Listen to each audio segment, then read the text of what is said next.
එකමුතුකමේ බලය. එක ලස්සන කැලෑවක බබූ කියලා පුංචි අලියෙක් හිටියා.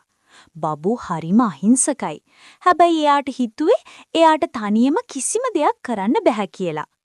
දවසක් කැලෑවේ ලොකු ගඟක් අයිනේ තිබුණ ලස්සන පළතුරු ගහක් වැස්සට කඩා වැටිලා ගඟ මැද හිර වුණා. ඒක නිසා ගඟේ වතුර ගලාගෙන යන්න බැරිව පාරවල් යට වෙන්න ගත්තා. බබෝ තනියම ගිහින් ඒ ගහ අදින්න හැදුවා. හැබැයි ඒක ගොඩක් බරයි. බබෝ අඬන්න ගත්තා. එතකොටම එතනට පුංචි හාවෙක්, වඳුරෙක් සහ මුවෙක් ආවා. අපි සැමෝම එකතු වෙලා ඇද්දොත් මේක කරන්න පුළුවන් කියලා වඳුරා කිව්වා. බබෝ හොඬ වැලෙන් නැද්දා, වඳුරා අතු වලින් නැද්දා, හාවා සහ මුවා තල්ලු කළා. පුදුමයකට වගේ ඒ ලොකු ගහ හිමින් අයින් වුණා. බබුට එදා තේරුණා තනියම බැරි දේවල් එකමුතු වුණාම හරිම ලේසියෙන් කරන්න පුරවන් කියලා.